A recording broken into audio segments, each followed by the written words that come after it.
A Virginia man claims he spotted Bigfoot and he has the video to prove it.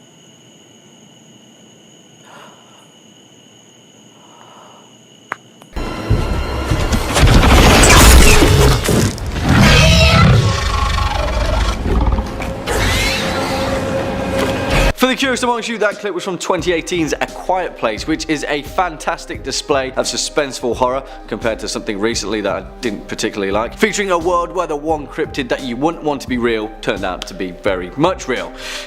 What do you think? Would you survive A Quiet Place? I better get practicing. Kicking off at number 5, the Loveland Frogmen. Hailing from the misty swamps and vast wetlands of rural Ohio, the Loveland Frogmen, also affectionately known as the Loveland Lizards, are a cryptid unlike no other and have reportedly appeared under several bizarre circumstances on a regular basis in Ohio's Clermont County. Allegedly, the first sightings of these eerie bipedal amphibians first occurred in 1955 and has proven to be one of the most intriguing cryptozoological mysteries in North America. The creatures themselves allegedly live in the temperate forests and wetlands of Clermont County and are able to survive the cold winters of the region without having to hibernate. Useful. During their first sighting at approximately 3:30 AM, a local businessman was driven down a lonely stretch of road, running alongside the Miami River on the outskirts of the small town known as Loveland, Ohio. Suddenly and out of nowhere, the man claimed to have witnessed 3 bipedal quasi-reptilian entities emerge from the dense reeds and begin to congregate by the side of the road. The man slowed down and turned out his lights as he pulled his car up to a curb to observe these creatures further. He claimed that they stood between 3 and 4 feet tall, were covered with leathery skin and had webbed hands and feet. Their most distinguishing feature though was their distinctly frog-like head, which the man claimed bore deep wrinkles where their hair should have been. Well, since then, over 5 more sightings of the Loveland Frogmen have occurred over a 60-year period. What do you guys think? What's going on, Ohio? Next up at number 4, the nameless thing of Berkeley Square. And I absolutely love this story either way, because if you've ever heard of the famed 50 Berkeley Square in London, England, then you'll know that, cryptid or not, this place is terrifying enough. It's proof as well that there are some cases out there which irk on the realm of the paranormal and become a category so unexplainable that they don't really fit into anything, or can fit into anything. I don't know, it's pretty nebulous. Either way though, the haunted legacy of Berkeley Square has featured ghosts and poltergeists the world over, and it's widely considered to be one of the most haunted places in England. But there is one particular instance that takes the cake, the nameless thing of Berkeley Square. A tale that takes place in 1840 when a 20-year-old Sir Robert Walboys got into a drunken dare in which he had written off Berkeley Square and its paranormal reputation as a whole load of Kaiser Soze. He put money down that he could spend the night in the building's most cursed and haunted second floor, and so the next evening did exactly that, with a pistol in his hand. For robbers, I guess, and a makeshift pulley line attached to a bell in case he saw anything out of the ordinary. He drank a whole load of courage and tried to get some shut-eye, but well, of course, young Bobby Warboy's story cuts out there, when the landlord was awoken by the bell rig ringing incessantly and ran upstairs to check on him. He found Robert Warboys dead as a doornail, slouched in the corner with his eyes bulging in terror. Legend has it that the landlord witnessed an amorphous, shadowy form with slime oozing from it, claws and tentacles and all dripping from its form, suddenly slink back into the shadows of the corner of the room and disappear. And since then, tales of the nameless thing of Berkeley Square are more common than any of us would actually like. Swinging in at number 3, the Kinderhook Blob, which is just a great name, really, isn't it? And if I'm being honest, the legend of the Kinderhook Blob is exactly what cryptid tales are made of, so strap in. It's sometime in 1962 New York, and on 6 separate occasions, multiple witnesses encountered a floating, mysterious blob-like creature that was so terrifying in its form that 2 men armed with shotguns fled in terror. The initial encounter was from a 10-year-old boy named Hallenbeck and his 7-year-old cousin Chari. They were playing in the dense woods nearby their house when all of a sudden they both heard this really high-pitched whistle noise, and suddenly, from behind a nearby pine tree, they witnessed a white amorphous object appear in full view, which slowly began writhing toward them. On 5 more occasions, which insanely would happen over the next 12 years, all the way until 1978, dozens of eyewitnesses would explain in vivid detail similar accounts of an amorphous white blob-like creature that would emerge from the woods, often attaching its tendrils to trees whilst incessantly making its way towards its victims, causing them to flee in terror. So much so that on one occasion, 2 grown men tried blowing it to pieces with shotguns to no avail, and then turned tail and ran. What I love about this story is the essence of a cryptid tale. For all intents and purposes, the Kinderhook blob could be a disused weather balloon floating listlessly through the air, but because it was seen multiple times by multiple people in the right setting, the legend of the terrifying white blob quickly became a horrifying reality. Either that, or it's a sentient alien life form that's going to consume us all. So, yeah. Oh my god!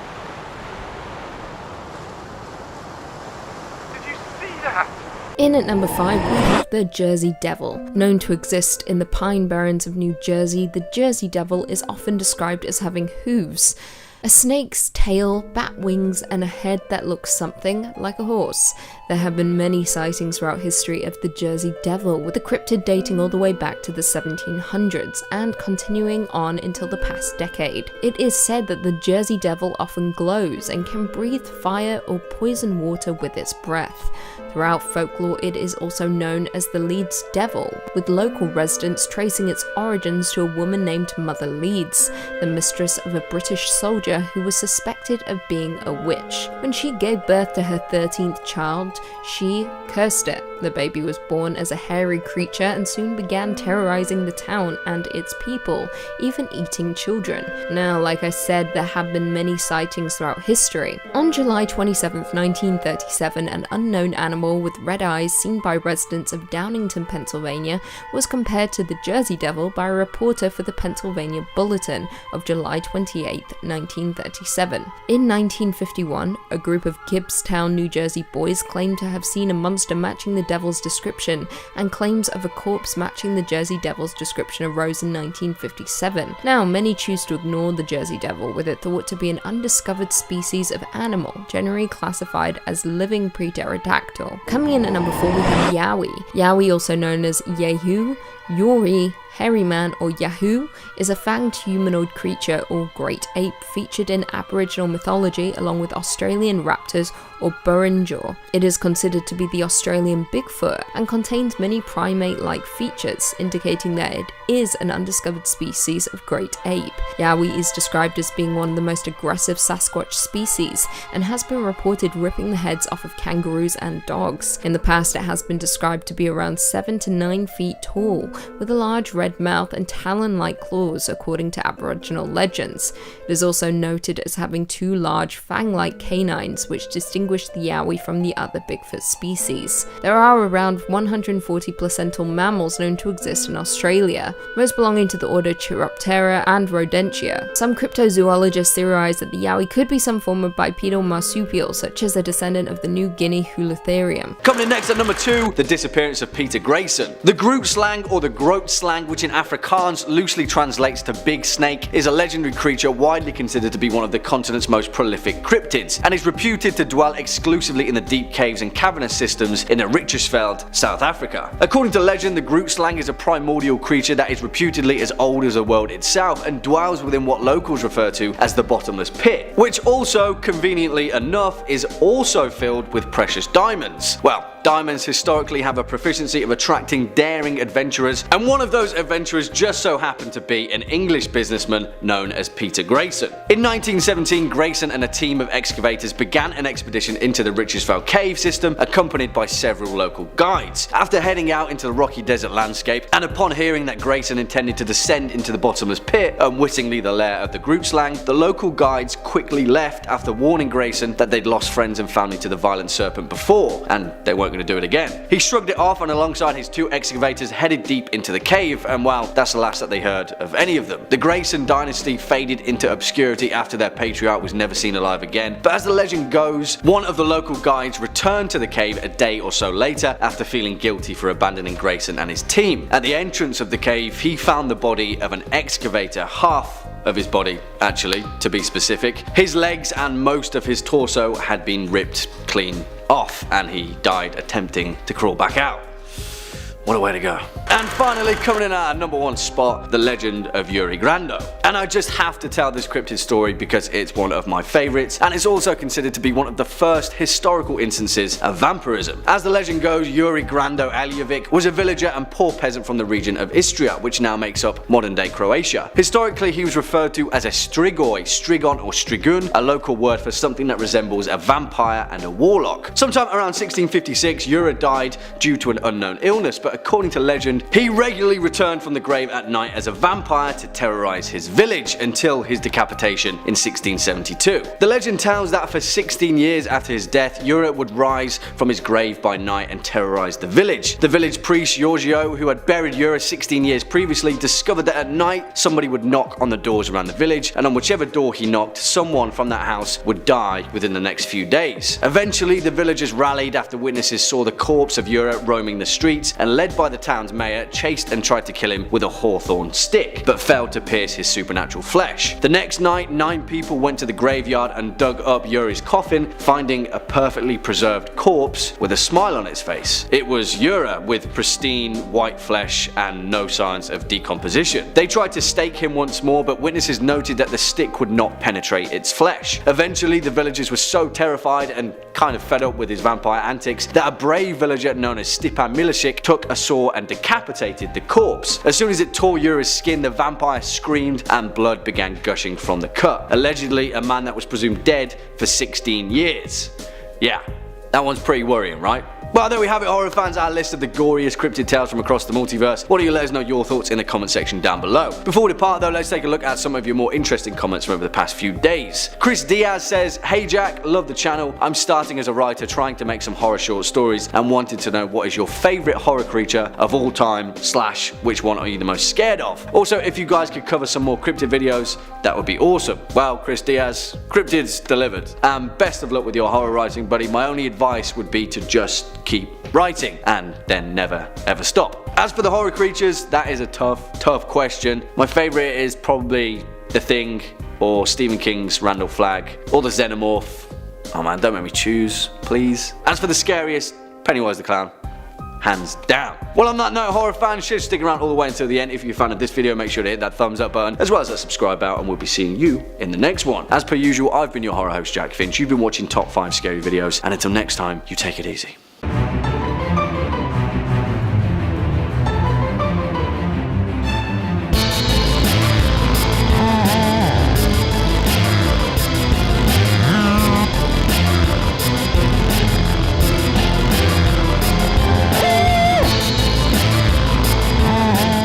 Number 5, Kamataichi. I love doing videos and lists like these ones because I get to spend a lot of time researching into these different cultures and cryptids I never really would have known about without these opportunities. So thanks for watching stuff like this so I can keep on doing them. That's my greedy reason behind it. I just like learning. Our first cryptid from the land of the rising sun is going to be the Kamataichi. This yokai appears as a weasel with razor sharp sickle-like claws. If you're a Pokemon head, big Pokemon fan, Sneasel from 2nd Gen, the Dark Ice type, he's based on a Kamataichi. They've got spiny fur, similar to a hedgehog, and they bark like a dog, and they have razor sharp claws. These adorable, funny little guys are extremely lightweight, lighter than the wind itself even, and as such, travel by gusts of wind soaring through the sky like they're radical, furry little windsurfers. Legends of the Kamataichi first came about in the Chubu region of Japan, notorious for its icy sharp winds that were so powerful they would blow men over. These legends then took the form of the Kamataichi, the winds literally personified as this little vermin miscreant. It attacks you in the legs and it knocks you over. You're all exposed and helpless while it picks away at your vitals with its little sickle hands. These creatures are surgical when they strike. A Kamataichi sucks away and feeds on any of the gore left behind by their wounds. These creatures are said to be totally stealthy, impossible to see with the naked eye, and blend into their surroundings well. And here's some pedantic little wordplay trivia. I know all the kids at home love pedantic wordplay trivia. There's some debate as to whether or not Kamataichi's name is nothing more than a cheesy pun. There's a stance that old sword fighters in Japan would use called Kamataichi, translating loosely to sword stance, and well, you can see if you just literally squish those two sounds together. And if you're looking for way more cryptid content, creepy tales, true stories, fake stories, aliens, conspiracies, horror movies, and basically just about everything weird and freaky that could possibly happen on this world, Top 5 Scary is the place to be. So hit subscribe, ring that bell when you do, and stay scared. But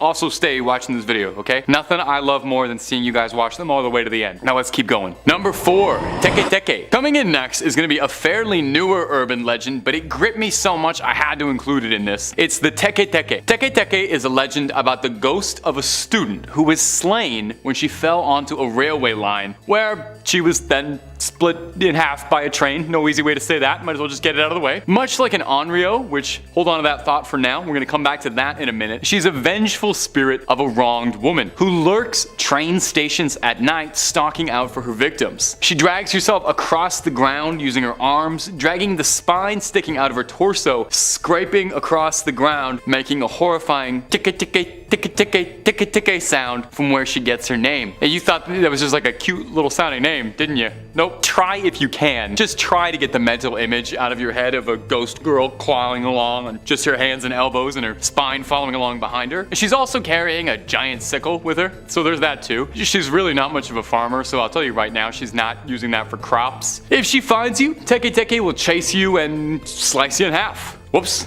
Some variations say that she only takes your legs, which I guess is better, but really not by much. There's a specific variation of the legend that gives Teke Teke a bit more backstory for her origin, saying her name is Kashima Raiko, and she's a specific entity. She died when her legs were severed from her body, and the next part gets a bit creepy, so you might want to grab onto something, maybe put a little salt circle around your computer. It's said that when an individual learns of Kashima's story, she'll appear to you within the next month. So start timing now, I guess. Kashima Raiko is said to haunt bathroom stalls asking where her legs have gone. If you answer in a way she doesn't approve of, she'll take them from you. Incredibly bizarrely, most of all, this isn't the only bathroom themed horror story on this list, and I'm not joking, so we'll talk about that in a minute, but in the meantime sit tight and wait what I could possibly mean. Number 3, Kamakiri. Something I really like about reading about Japanese yokai and their mythological monsters when you read about a bunch of them is that they tend to kind of fall into 2 categories, you know? It's either the most terrifying thing I have ever heard in my life, a story of a malevolent spirit that's been wronged and will haunt you and do something unspeakable for a painful death, or they're just like weird little goblins or like weird little ghouls that go around doing silly little things. The Kamakiri is one of the silliest little demons I have ever read about, so that's why I'm including them, because they're hilarious. A Kamakiri looks like a weird little bird, like a little bird monster, with a razor sharp beak and very pointed claws. They're teeny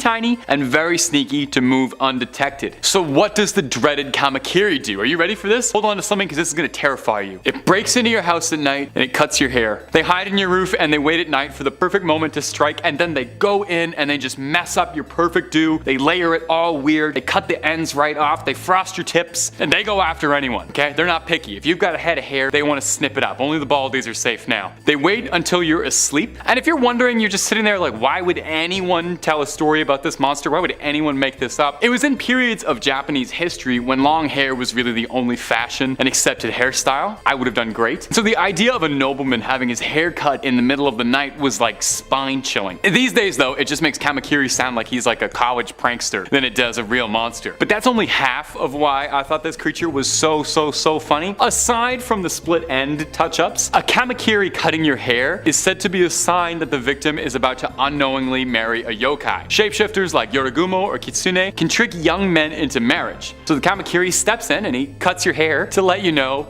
you might accidentally end up marrying a demon spider shapeshifter woman. And I just got paid to say that sentence out loud. We made it, ma. Kamakiri, you might win the top 5 scary award for one of the funniest cryptids we've ever talked about on the channel. A solid number 2 compared to my true favorite, Akaname, the demon that comes into your bathroom and eats waste, which I guess would make him number 2. That's the rudest joke I'll ever tell on this channel. I'm so sorry. You guys can cut that if you want. Okay, moving on. Number 2, Mongolian deathworm. Our next entry is a cryptid whose name really says it all. If you ever hear something get described as a Mongolian deathworm, you have to figure that is probably not the friendliest form of life out there. For starters, it sounds like it would be way more at home in the dunes of Arrakis than it would be on our Earth. That one's for my Frank Herbert heads out there. The creature is also called Ogoi Korkoi, which translates to large intestine worm, which is, that's just lovely.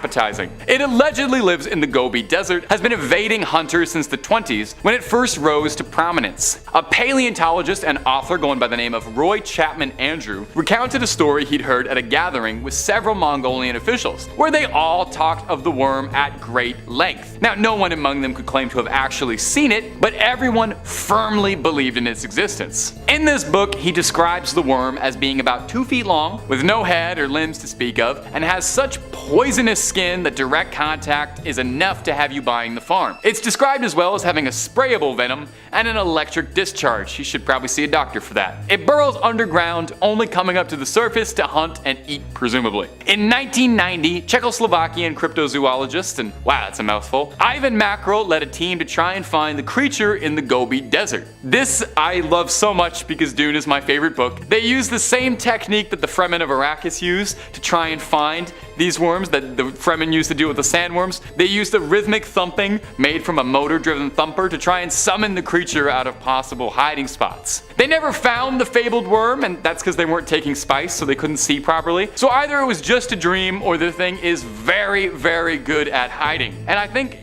with a little work, that could make a fun expression. Oh, it's as hard as trying to find a worm in a desert. We'll workshop it. Number 1, Gashadokuro. And our final entry is going to come from Japan, and as a fabled mythological creature, and may I just say, is one of my favorite mythical monsters I've read about in a while. As soon as I was reading about this thing, I started texting my friends. I was so excited about it. This thing is a real-life Dark Souls boss fight. Maybe I'm outing myself as way too much of a nerd here, but this thing is where the inspiration for High Lord Wolnir and Grave Lord Nito of Dark Souls fame came from. I couldn't resist throwing it out there. Sorry, guys. Formed from tens of thousands of bones of fallen soldiers, the Gashadokuro is a massive titan of a beast, a gigantic skyscraper-sized skeleton. Is that not the coolest thing you've ever heard? A giant which wanders around the countryside during the darkest hours of the night. Their teeth chatter and their bones rattle, which is why the translation for their name translates loosely to rattling skull. You'd have to imagine though, you would probably hear this thing chattering its teeth from a few hundred miles away. You'd hear it in the next town over. It's said that the Gashadokuro is born when mass amounts of soldiers die on the same battlefield. Their bodies rot in the fields, and they don't receive proper funerary rites. As such, their souls are filled with torment as their bodies lay face down in the muck, and that malice permeates their bones, causing them to twist and mend into unnatural ways, clumping together to eventually form the humongous skeletal monster of a boss fight, the Gashadokuro.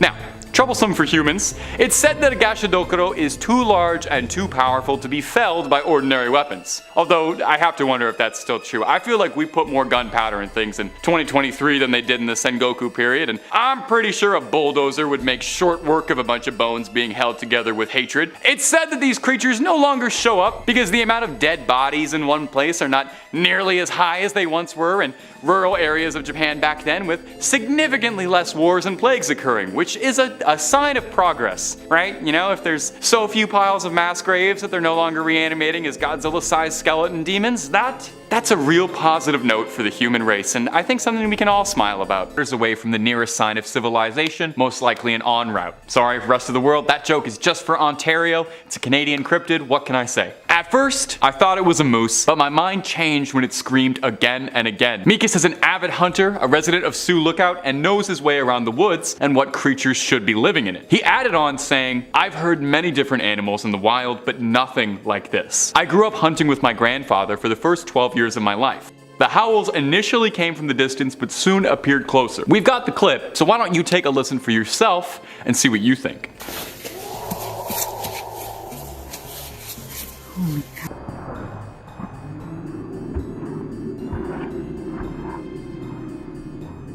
Now, some speculated that it could be a grizzly bear. However, there's not a lot of evidence for that since grizzlies don't really live in these surrounding areas. They are known to roam, but there's not reports of grizzly bears nearby. Others speculated that it could be a wolf, which definitely is possible, but you would think that an expert seasoned hunter would recognize a wolf. So, there's a number of people who speculate that this could be the mythical Wendigo caught on tape. And if you're looking for way more stories of folklore, creatures, cryptids, well, you already know what channel I'm going to recommend. It's the one you're watching right now. We've got tons and tons of scary lists just waiting for you to discover. So hit that subscribe button. Please make sure to hit that bell so you don't miss a single scream and get all caught up. But Do that at the end of this video if you wouldn't mind. I got way more Wendigo sightings coming up for you. Number 4, Southern Ontario sighting. Our next story also comes to us from my home province of Ontario. Makes a lot of sense. It's where a number of regional myths revolving around the Wendigo all originally stem from. Now this one comes to us from an anonymous Redditor who posted to the Skinwalkers subreddit detailing a strange encounter that they had, possibly with the creature. You take a listen to this. I decided to take my dog out for a walk this afternoon and not put my headphones in. As we were walking along, I heard a voice calling out my name in a sing-songy way. I stopped and looked around and I called for my dog to come back to me, and he stopped where he was and stared at me for a while and then eventually came to me. I didn't acknowledge it. I walked around a little more and still didn't see anything. Now, I live with my parents, and my mom knows that stories about skinwalkers freak me out. A few days ago, we were having a bonfire, and she hid and tried to call for me in a scary voice to freak me out. So I assumed this was the same thing happening. I continued walking and I heard, "Come over here." And I was so freaked out because this sounded like it was my voice saying it. And I heard this so much more clearly, like it was coming from inside my head. I have no idea what was out there this afternoon, but I can tell you for certain I will never walk out there without my headphones on again. Can honestly say this was the weirdest experience of my life. Now, if you believe the legends and folklore, if you hear the creature calling out for you, the only correct thing to do is to ignore its attempts to lure you away. You don't want to go toe to toe with this thing. You're not going to stand a chance. So it sounds like the original poster in this situation, even though they were scared out of their wits, still made the right decision and got off with just a scare and a story instead of something much, much worse. Number 3, the man in my scope. This next story comes to us from an interview that a YouTuber, Funkalopagus, did with a hunter who thinks he had an encounter with the creature or something else deeply strange late at night. He originally posted this story to Reddit with the name Perpetual Connection, so that's what we'll call him if it comes up. He says he was hunting boar. He was saving up for a while to get a special thermal vision scope. He took it to a range and waited from 10 p.m. to 2 a.m. to find a good boar to bag, but surprisingly wasn't finding anything. And he noted that the area that he went up to was shockingly empty of wildlife, no deer, no rabbits, no coyotes, nothing, as opposed to it usually being pretty plentiful. So he was getting himself ready to leave, assuming it must have just been a bad day, when he heard a crunch come from the direction that he'd entered the park. So he raised his scope to see what it was and saw initially what he assumed was a bear, some big mass on his scope. He zoomed in a bit and jolted when he realized it wasn't a bear, but looked a bit more like a man. Now what was disturbing him was that he was about 30 miles away from any other public areas. And there were no other cars parked around, no wildlife to speak of. The only other living thing next to him was this person in his scope, who happened to be completely naked, twitching and grabbing at all the foliage.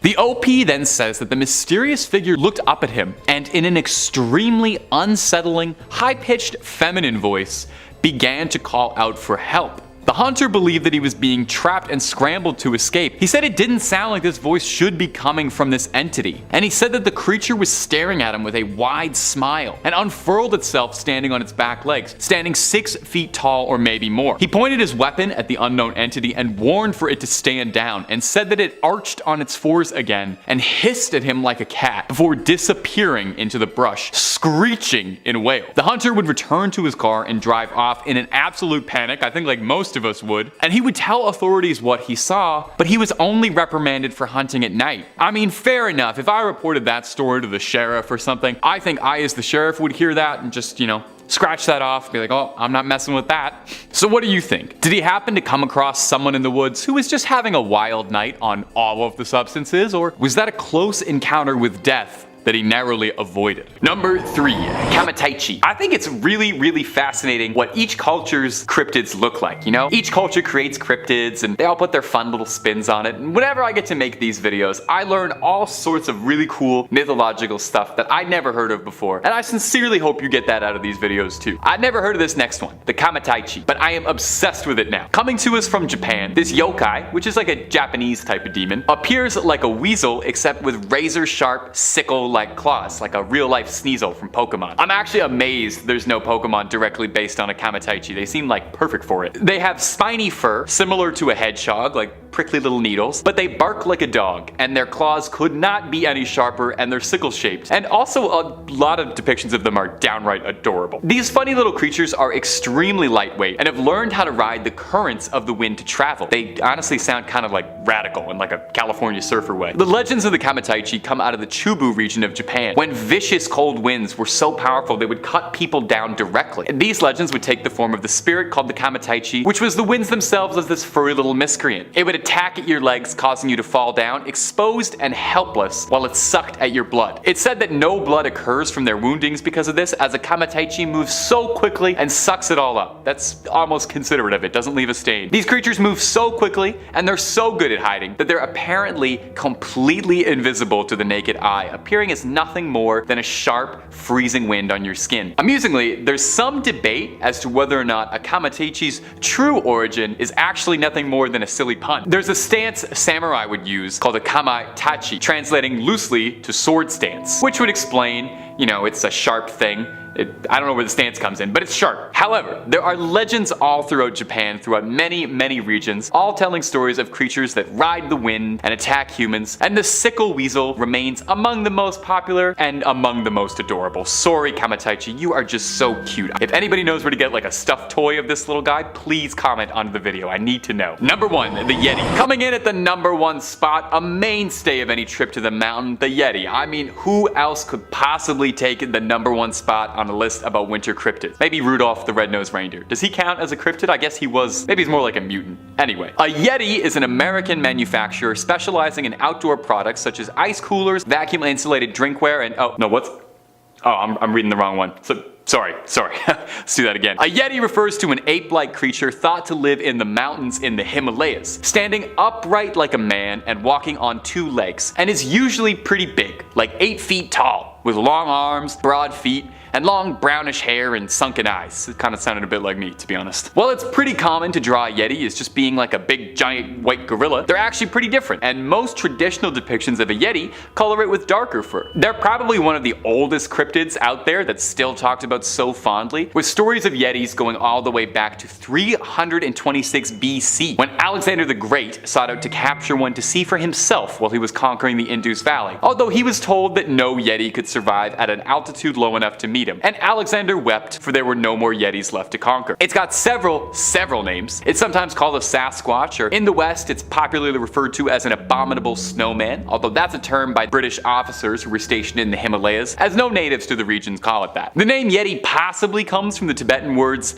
Yete, meaning a man-like animal, or from Meti, meaning bear in some Nepalese and Tibetan dialects, which would make a good bit of sense, as it's thought that a number of Yeti sightings over the years that led to it being such a widely recognized cryptid could actually just be bear sightings being mistaken in the frosty air. In fact, there's a theory that Yeti sightings are from hybrid polar bears that had bred with grizzly bears, which has been recorded to happen, just not really anywhere where Yeti sightings are really made, so kinda up in the air. In Sherpa tradition, it's said that a Yeti is a powerful, mystical being, and a Yeti can choose to whom it will make itself visible to, choosing to only appear to those who believe in it. So if you're ever trekking the Himalayas and worried about an attack, here's a little advice for you: just don't believe in it. Although there are a good number of people who believe that the Yeti are an intelligent enough species that just want to be left alone to their own devices, living peacefully in the mountains. Not so abominable after all. Kicking off at number 5, the Silver Woman. And this story comes from a police motorway patrol woman from Portsmouth, England, who explains that her career regularly confronts her with situations that are both bizarre and unnerving. But this one kind of takes the cake. On the 25th of November around 6:30 PM during a routine speed camera setup in the Portsmouth city centre, her speed trap began picking up random tracings of non-existent objects in pitch black darkness, hurtling past her vehicle at around 30 to 40 miles per hour. Now, I know what you might be thinking, the device was obviously malfunctioning, but that wasn't the case, and our police officer had already thought of that. She trained the camera manually back onto the road surface to see what had been picked up, and she was shocked to discover that on the screen was what could only be described as humanoid figures running up and down the street at about 40 feet ahead of the vehicle. Strangely enough, they seemed to have a silver appearance to them, almost shimmering and translucent. She looked out of the window and again, nothing was there, but when she looked back at the screen, about 10 feet away from the vehicle was one of the same silvery entities standing motionless, facing away from the van, hulking and breathing in a strange fashion, as if they were weighing up taking on the police officer. What were they? Well, we'll never know, and when she played the tape back for her fellow officers, the silvery entities were nowhere to be seen. Yeah, I've got no clue about this one. Coming in at number 4, the folk monster. Now, Bigfoot is obviously the heavy hitter of the cryptid world. People have devoted their entire lives to hunting down the elusive mountain creature, stretching all the way across the wildlands of North America, as well as similar instances across the planet, but there is one little town in America that seems to be the hotspot for these sightings: Folk, Arkansas, and in 1971 it became the scene of its most terrifying legend. Meet Bobby Ford, a man who vehemently claims he's seen Bigfoot, or a version of it, describing it as 7 feet tall, ridiculously fast, and covered in long brown hair. And he saw it up close and personal. It was a Saturday when Bobby and his brother were out hunting a short distance from their rural home when they heard screams in the distance. Bobby's wife, Elizabeth Ford, was frozen in horror when a creature reached through the front window, massive and hairy with glowing red eyes that made no sound except for heavy breathing. When Bobby and his brother ran back to the home, the creature turned and grabbed him as he sprinted up to the porch. It tackled him to the ground with ease and then disappeared into the woodland. The creature had left behind clear tracks in the house and nearby area, 3-toed footprints that matched the deep 3-fingered scratches that were made in the wood of the front porch. Bobby Ford was rushed to hospital and treated for minor wounds and shock, and the family were so terrified by the encounter that they moved out. They'd only lived there a week. That's terrible timing. Next up at number 3, the Grey Man of Ben Macdui.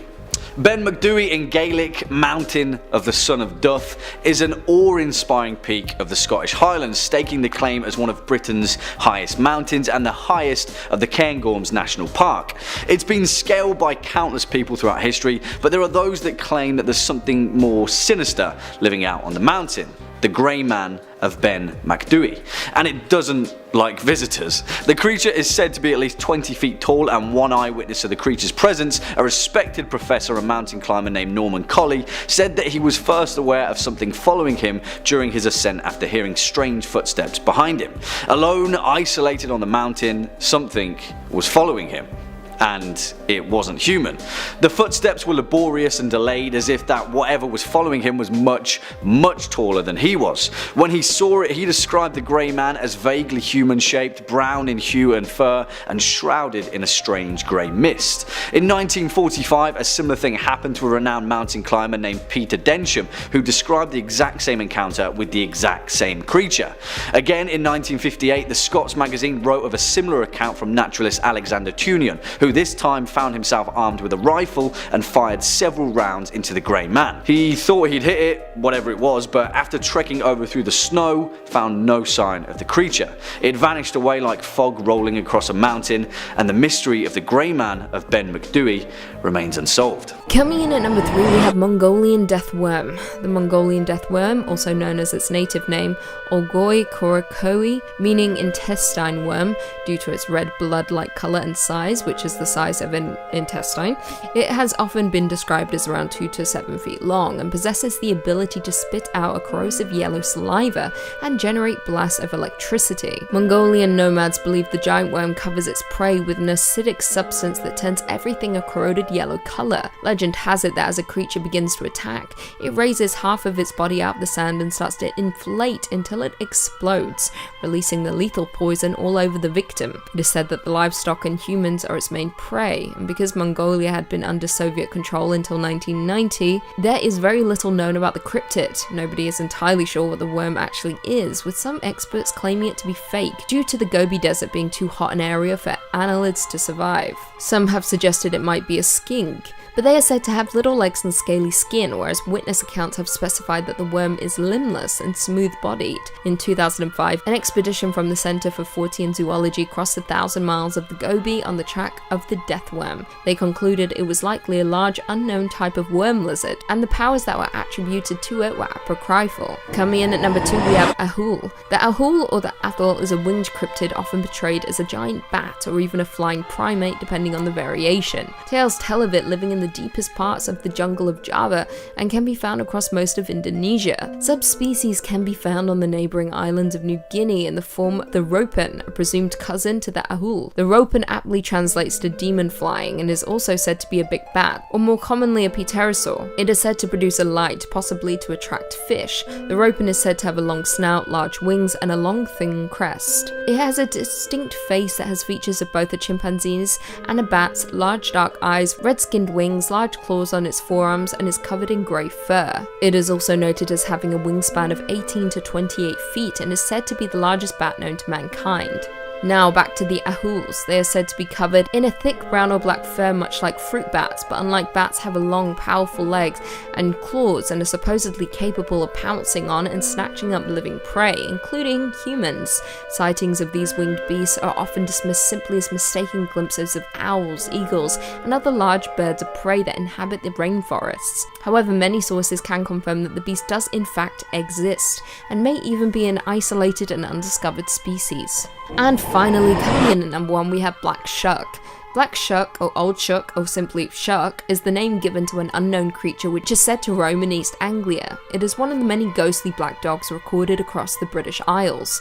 The Black Shuck is often recorded as an omen of death, and some occasions a more companionable animal. Although it is classified as a cryptid, there have been various sightings and reports of the animal's appearance throughout the United Kingdom. For centuries throughout England, many have told tales of large black dogs with malevolent flaming eyes that are often depicted as red or sometimes green. According to reports, the beast varies in size and stature from that of simply a large dog to being the size of a calf or even a horse. Other accounts report that Black Shuck as floating on a carpet of mist, or even appearing headless. According to folklore, the Shuck haunts East Anglia, primarily coastline, graveyard, side roads, body of water, and dark forest. W.A. Dutt, in his 1901 Highways and Byways in East Anglia, describes the creature, I quote, "He takes the form of a huge black dog and prowls along the dark lanes and lonesome field footpaths where, although his howling makes the hearer's blood run cold, his footfalls make no sound. You may know him at once, should you see him, by his fiery eye. He has but one, and like the Cyclops, is in the middle of his head. But such an encounter might bring you the worst of luck. It is even said that to meet him is to be warned that your death will occur before the end of the year." As I stated before, the Black Shuck has been reported many times, with one of the most notable reports being the appearance at the churches of Bungay and Blyberg in Suffolk. On August 4th, 1957, Black Shuck was said to have burst in through the church doors to a clap of thunder. He ran up to the nave, past a large congregation, killing a man and a boy and causing the church steeple to collapse through the roof. As the dog left, he left scorch marks on the door, which can be seen at the church even to this day. Number 2, the Jersey Devil. The Jersey Devil is a fairly popular cryptid and has been subject to all sorts of sightings and stories since the early 1700s. And I bet you can't guess where it usually shows up. That's right. California. Nope, New Jersey. The Jersey Devil is commonly described as manifesting itself as a chimeric creature with a horse's head, bat wings, a snake-like tail, and hooves. There's an interesting folktale that says that the Jersey Devil was brought into our world when a woman was stressed out over her 13th pregnancy. Good lord, yeah, I would be too at my 13th pregnancy. Okay. She was nervous because apparently this pregnancy felt different, and I guess if she had 12 others, she'd really know. She said that she felt like the baby that was inside her was the devil. When she was ready to deliver her little newborn, instead of a happy little baby, the Jersey Devil was born, flew out into the night, and then spent the next 250 years terrorizing the New Jersey swampland. The creature is deeply rooted in local folklore, and to be honest, it's kind of beloved around Jersey. It serves as the name for the New Jersey Devils, and it worms its way into all sorts of pop culture, games, movies, TV, music. They love them over there. For years, there have been stories and sightings around New Jersey describing a kangaroo-like creature with glowing red eyes hunting on small animals in the surrounding areas, and lots of blurry photos of bizarre hybrid-looking creatures running around the countryside. There have even been hunts and bounties posted for the Jersey Devil with rewards for its capture. So is the Jersey Devil real, or just a beloved local legend? Number 1, the Hat Man. Rounding off our list is our most recent cryptid on this list, and a piece of modern folklore that is already making a lasting legacy. The Hat Man is a shadow person, or at least thought to be. Everyone who's seen the Hat Man has described almost the same thing exactly, most concerningly. A spindly, shadowy figure that appears to be wearing a hat. Sometimes a fedora, sometimes a top hat, but everyone describes him as wearing an old, out-of-date style, so you're not going to see him in a shadowy snapback anytime soon. He always appears fairly towering, and you can't see his face. It's obscured, or just not present, and the only thing you're truly able to make out are his pinprick red eyes poking out of the shadows watching you. Depending on who you ask based on the sightings, the Hat Man can be considered somewhat benign.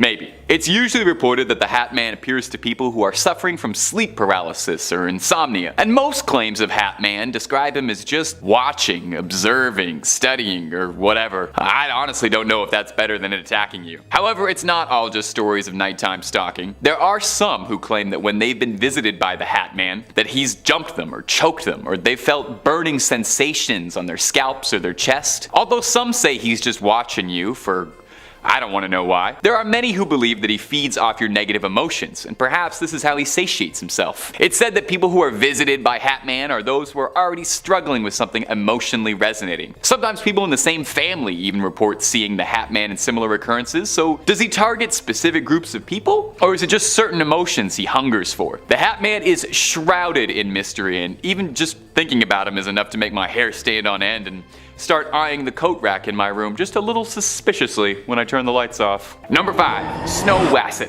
Coming up first on our list of icy cold little critters is the Snow Wasset, a fearsome legless little cryptid and a local one to boot, so I had to include it. Anything that comes from the greater Canada area is a big deal for me. It winters by the Great Lakes and the Hudson Bay, and in the rest of the year crawls up to Newfoundland and Labrador. Totally the wrong time of year, buddy. You gotta go to Newfoundland in the winter for Jake's dinner. Anyway, a Snow Wasset is like a weasel. It's a long, furry creature, except it has no legs. Except in the summertime, where it does have legs and also turns green. If I was a biologist, I would love to get my hands on this thing and figure that out. That particular part of the lore of this creature is really fascinating to me. Why would a creature shed its legs like baby teeth? What cruel joke of evolution is that? It's like a mammal sandworm. Anyway, I gotta move on. When it's in its legless, winterized form, it burrows deep beneath the snow and ambushes its prey by surprise and drags them into the frozen underground. Absolutely horrifying. A frozen, legless, furry little snake is not pleasant by any definition. A wasset is said to be 4 times as large as a wolverine and 40 times as hungry, requiring a vast amount of meat to keep it sustained. Doesn't shed enough calories shedding those legs. I'm sorry, I don't know why I'm so hung up about this, my ghouls, but I am. Maybe it's because there's not actually that much information about the snow wasset out there. Sightings and stories about it date back mostly hundreds of years, and there haven't been too much buzz about them ever since. Perhaps they're extinct. Or perhaps they've all just burrowed under too deep where I can't see them. Either way, the only thing that really stood out for me is they turn green and have no legs, so I'm gonna keep banging on that. And hey, when it's this cold outside, what do you really need to go out for? Stay inside,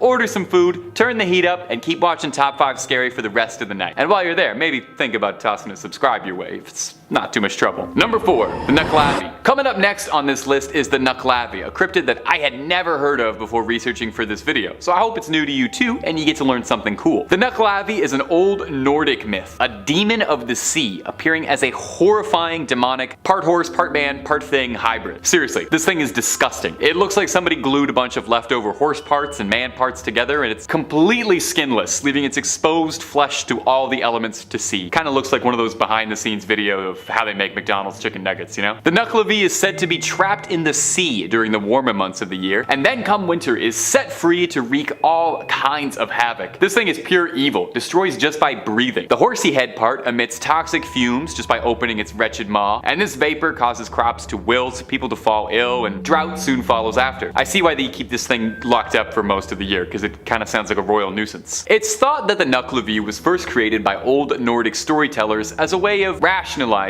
and explaining away things like drought and plague destroying the harvest. It's much easier to put a face to your problems, and when that problem is a wretched flayed horseman, it's easy to get angry at that. When stories of the Nucklavi were told, it was thought to be so evil that its name was always said in a hushed whisper for fears of speaking too loudly of it could attract its attention. Oh, I wish I knew that about 2 minutes ago. I just said its name like 16 times very loudly. It's said that if you were ever to encounter the dread Nucklavi, to find the nearest fresh body of water. This sickly creature of the sea is deathly afraid of fresh water, I guess. You'd think a creature with all that skin exposed wouldn't like salt water or the cold, but hey, there you go, to each their own. You do you, terrifying skinless monster horseman. Number 3. A Chenu. A Chenu is an Algonquin creature of folklore, a bit similar to a Wendigo, but with some fun regional twists. While both creatures hunt in wooded northern areas, and are both commonly associated with the wintertime, a Wendigo is usually depicted as a stretched out, emaciated monster, whereas a Chenu is depicted as being massive, very furry, and only getting larger and larger the more it eats. Actually, reading that back now, I realize that's not terribly impressive. Most things get larger and larger as they eat. Much like a Wendigo though, a Chenu is thought to have been formerly a man who was turned into a beast, either through their greedy ways, refusing to feed the starving, or for those who give in to the darkest of temptations and consume human flesh willingly. A Chenu is described as looking like a cross between an old man and a beast, large and imposing in appearance, with big chunks of their own flesh missing, possibly self-inflicted. They cover themselves in the forest, hiding themselves with leaves, bark, snow, pine needles, until they look like a horrible lint roller of the woods that walks upright. Interestingly, unlike a Wendigo, it's thought that the process of turning into a Chenu can actually be reversed. There's some good news. In some folk tales, the way to cure a Chenu is a special medicine that can cause them to vomit up their frozen heart and vomit up the flesh that they've consumed, causing the afflicted to revert back to their human form in a sight that is no doubt disgusting for everybody. But if this isn't possible, if you don't have this medicine on hand, or it's just not feasible to trick a Chenu, you can also get it to eat salt, which will apparently melt it from the inside. Poor Chenu. You're forced to live a tormented existence as a snow monster, isolated from your former friends, doomed to hunt on your former species, consuming only the darkest meat available, and you can't even order a little bit of salt for your dinner, eating a totally flavorless diet. I got nothing but sympathy for you, Chenu. Number 2.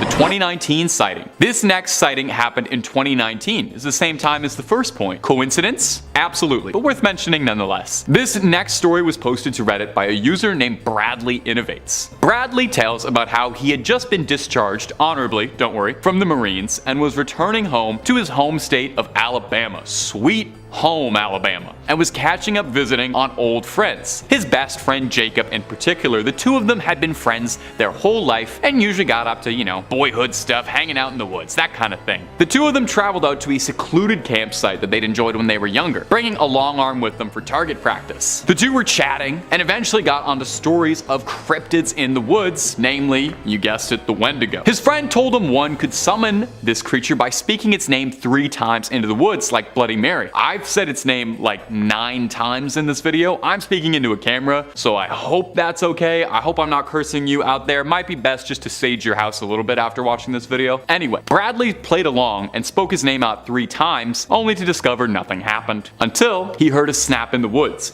and his reflexes instinctively darted backwards. A few coyotes ran by, and his friend decided that it was enough scares for the woods and started to pack up when a tree began to fall forward towards them. Now, if that wasn't already unnerving, the Redditor said the next thing he heard was the voice of his friend's younger sister calling out to them both, except they didn't bring her along and she wasn't anywhere nearby, and that's when both of them knew they were in far deeper trouble than they thought. They claimed that they saw an emaciated, fleshy monster, deathly thin, with next to no meat on its bones, skin as pale as ash, and a vibrant blue eyes.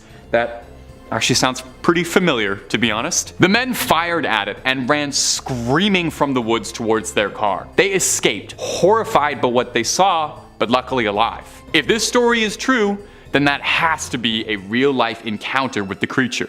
Number 1. Jack Fiddler. There truly aren't many sightings or stories of Wendigos, and indigenous people don't particularly like to share these stories out of their tribes. Despite the popularity on apps like TikTok, it's a pretty niche bit of folklore. Of course, it could also be because there are people out there maintaining the local population. Jack Fiddler, or Zanhano Gahengogawa, was an Ojibwe shaman living in Sandy Lake in the late 1800s, early 1900s. He was renowned among his people for being a hunter of the supernatural, defending his tribe from threats that no one else would be willing. There are many documented cases of indigenous people who, feeling themselves lose control to the appetite or the spirit within them, would request that someone close and trusted would be the one to finish them off. This could be a close friend of the family or a family member. It was an act of mutual trust. Zanhano Gahengogawa claims to have felled 14 Wendigos during his lifetime like this. Of course, not everyone would see it this way. By 1906, word would reach the Royal Canadian Mounted Police, the Mounties, that to them there was this is a quote,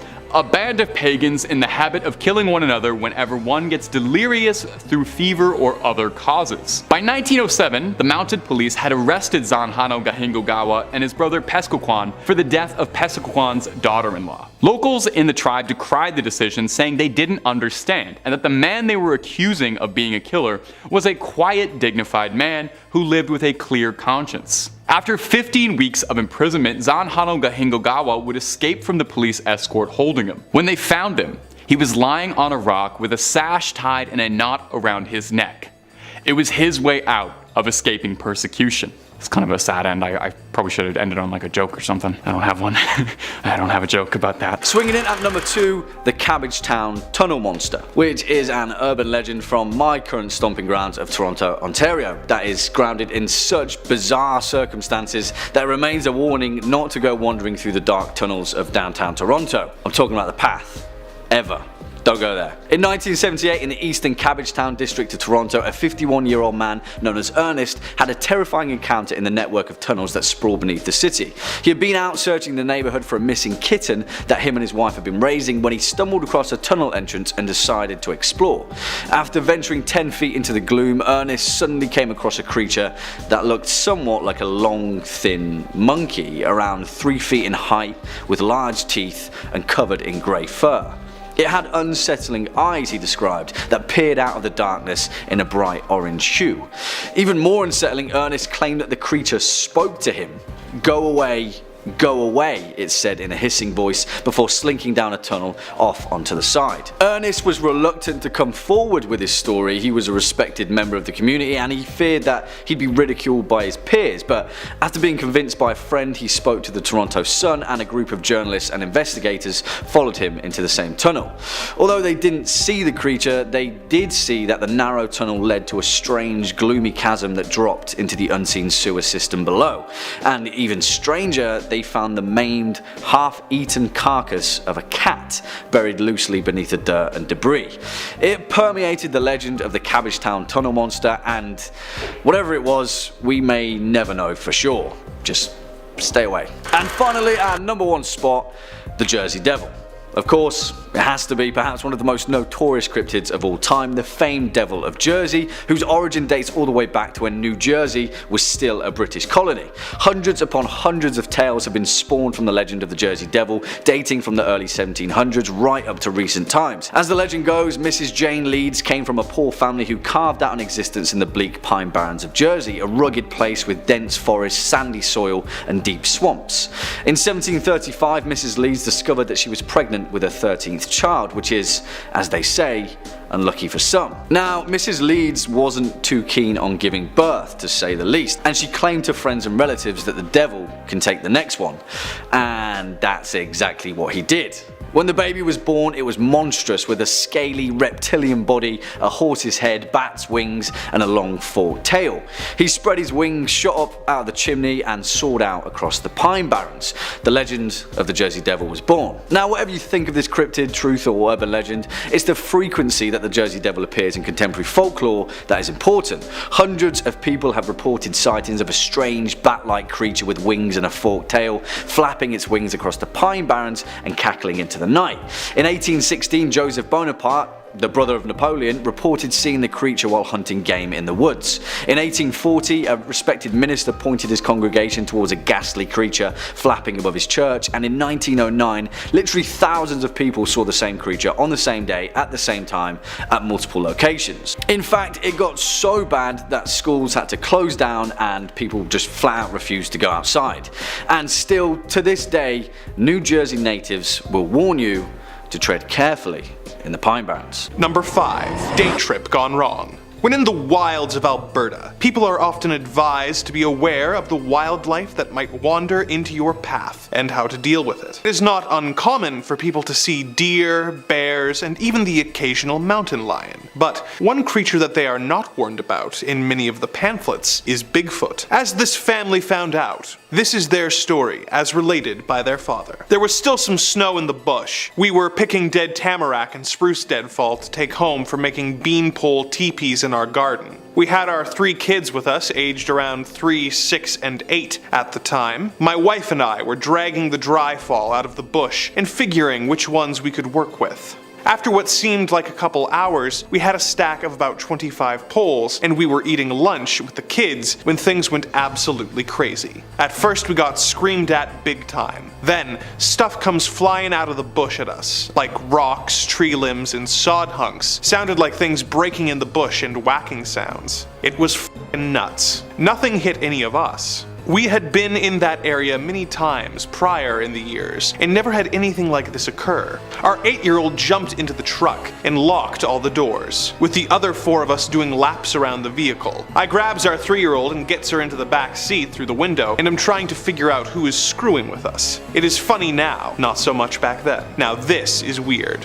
First, whoever or whatever was crawling on all 4s over all the downed timber and old logs, staring right at me as it moved back and forth. From what I could make out, and another 1 or 2 were behind it, also on all 4s, crawling around behind with the closer one that seemed way bigger, one that I could make out, although the bush. These ones were about 15 to 20 feet inside the tree line. We were parked in the ditch off the old lease road. About 30 to 40 feet further into the timber was another 2, or a couple person silhouette we could make out. They were moving through the trees, making animal crazy sounds, big deep volume. We were like, holy crap, no person could do that. No way anyone could belt it out like that. Not a chance. This went on for what seemed a good couple minutes. All of the kids began freaking out and crying inside the vehicle. My wife was standing with me when we were watching this go on, and then started telling me, let's get out of here. And I am trying to get a grip on the shit I am looking at through inside the trees. I don't think I was freaked out by what was happening. I could just not process what I was looking at. I still recall thinking, why are some people trying to scare the crap out of us out here? Number 4, Wycliffe Regional Park. Despite being posted on the Sasquatch Alberta website, our next tale actually takes place in British Columbia. However, it does feature a man who went out looking for a creature and claims to have come across the legendary cryptid, as well as their young. In his own words, this happened near Wycliffe Regional Park, Perry Creek Road, Cranbrook, BC. I was out a few years ago looking for Sasquatches. I made noises to attract any creature, and I got several responses. They kept getting closer and closer. Then I heard the footsteps, more vocalizations, closer and closer. Then I saw it. For only a second and a half, a large, upright creature with a smaller child creature brushed past my view and disappeared into the forest. I started chasing it, but could not keep up.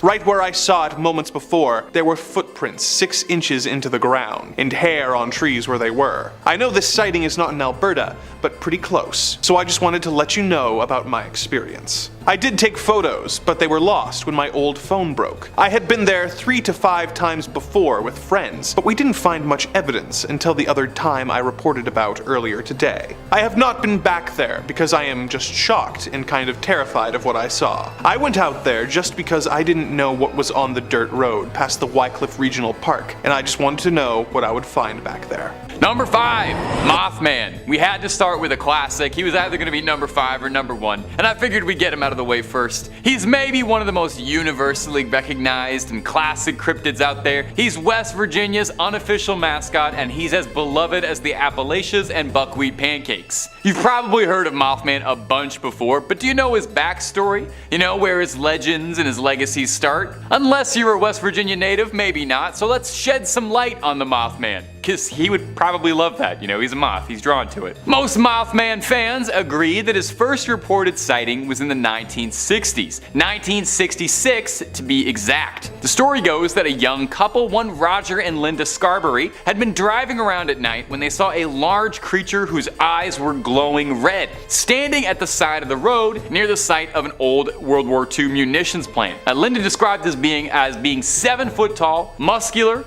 with giant wings and nightmarish glowing red eyes. Upon being illuminated, the creature pursued them all the way to Point Pleasant. Now, one isolated sighting does not make a cryptid legend, so it was probably the repeated sightings that propelled our favorite moth into legend status. For the next few weeks, Virginians kept reporting sightings of a bizarre, large, bird-like creature with glowing red eyes. On December 15th, 1967, the Silver Bridge in West Virginia collapsed, with several locals conspiring that the Mothman was involved, and could be seen flying away from the crime scene. I always thought he was benevolent, just like a fun, I don't know, guy. I didn't know he did stuff like that. This is unwelcome news. Maybe it's just because we all like the idea of him so much. He does look weirdly cuddly, but Mothman is an absolutely beloved figure to West Virginia and cryptid fans all over. He's kind of larger than life, and it's easy to forget that the first initial sightings and reports of him was that he was a paranormal threat intent on harming humans, considering just how adorable he is now. He's got movies, stuffed toys, and even a festival in his hometown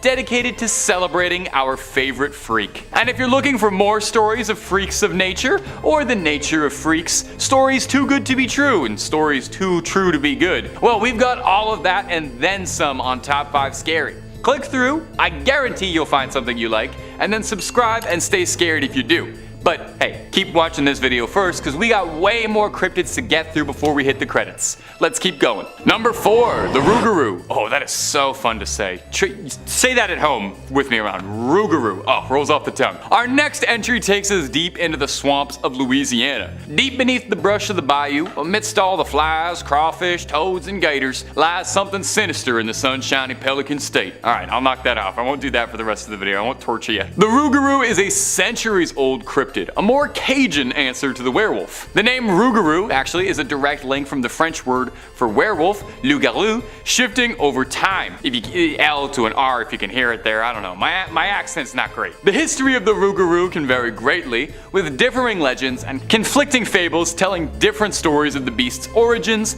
or motives, but it can all be traced all the way back to medieval France. Back in those days, a lot could go wrong. Lost crops, your livestock goes missing, your children go missing, your house burns down, all your investments in cryptocurrency go up in smoke, and all your apes get stolen. Any number of terrible things could happen to a French medieval peasant. And when that would happen, instead of cursing out or lashing out at the sky, you would blame the Rougarou for your troubles. It's very easy to pin all your problems on an imaginary werewolf. I do that all the time. I stub my toe, I curse out a werewolf. Villages would capture people who they believed to be acting strangely, or even sometimes just somebody who lived out in the woods, and pin all the blame on the village's problems on them for being a werewolf. So unfair, the discrimination werewolves receive. This tradition of blaming an invisible werewolf for your problems led to the Rougarou becoming a fixture in legends passed down from French Catholics, mostly about behaving. Stories would be told of how if you didn't behave, you didn't follow your parents' rules,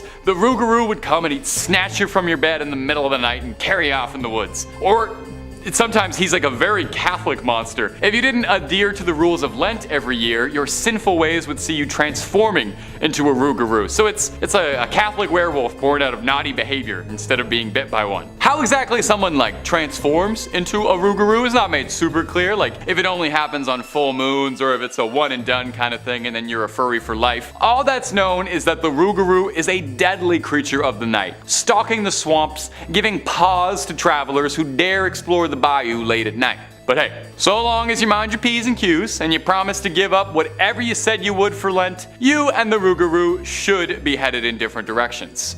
Hopefully. Number 3, skinwalkers. This one is a very popular cryptid online, and you've probably heard a great deal about them before if you're a fan of this kind of thing. But the term does kind of get thrown around a lot and ends up describing all sorts of things that might not be super accurate. So let's take a look at examining some of the history of the legend and where it stems from. Skinwalkers are apparently like really viral on TikTok. I wouldn't know, I gotta be honest, I try to really limit how much time I'm on that. The skinwalker is a creature of Navajo legend where it's referred to as a Yi Naldushi, and please forgive me if that's pronounced incorrectly. directly. It translates to by means of it, it goes on all fours, referring to their tendency to walk like an animal. Navajo witches and skinwalkers go against traditional Navajo values and are seen as the antithesis of their core beliefs. As well, it's worth adding, legends of skinwalkers and Navajo witches are not particularly well known or well told outside of indigenous communities, and some indigenous advocates and groups are not the biggest fan of their folklore and cultural history being made into fodder for ghost stories. Animals commonly associated with skinwalkers are coyotes, wolves, foxes, eagles, owls, or crows, but skinwalkers are said to be able to have the power to assume the form of any animal they see fit. Now, a variation of the legend surrounding the creature is that they're able to extend this ability to taking the face of a human victim, which is extremely scary. Some legends say that skinwalkers gain power from a victim's fear and that they prey on those who are afraid. And some state that looking into the eyes of one will cause your body to seize up, overtaken by the fear, where it will then attack you. On TikTok, as I've come to understand from some very intensive research and definitely not just goofing off at my desk watching TikToks of cats falling down on my phone, is that skinwalkers are popularly thought to be a creature imitating humans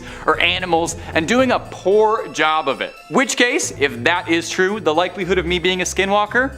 Sky high. Number 3, the Beast of Exmoor. Whoa! With a name like the Beast of Exmoor, this thing's gotta be good, right? The Beast of Exmoor sounds like something you and a party of adventurers would set out to slay to restore peace and balance to Eternia. So what is the mighty Beast of Exmoor? Well, it's in Exmoor in the UK, which is a real place and not a fantasy castle, where it gets its name, and locals tell the story of a gigantic, elusive cat. In the 80s, there were all sorts of stories and sightings of a massive cat being described as similar to a puma or a panther being spotted around the Exmoor area. A farmer around the area claimed that he had lost over 100 sheep in his care, and all of them lost in strange, unnervingly violent ways. Injuries that looked like a feral creature had mauled them. Skin peeled back, skulls crushed, throats cut. This grew the notoriety of the elusive creature, and where all these sightings come from. People would claim that they'd see this huge beast like a black leopard stalking the plains. In fact, it was theorized for a while that it was possible that the Beast of Exmoor was a cougar or another big cat that had been owned by some sort of exotic collector, not naming any particular reality TV big cat owners, that had either gotten loose or let out into the wild to roam free, wreaking absolute havoc on an otherwise sleepy countryside. The problem got so bad that the Daily Express, which admittedly is a gossip rag, offered a cash reward for anyone who could bring the body of the Beast of Exmoor. Unfortunately, Geralt of Rivia was preoccupied, so no one was able to take this deal up. In 2006, a Devon farmer noticed the bones of a puma on his estate, which is odd,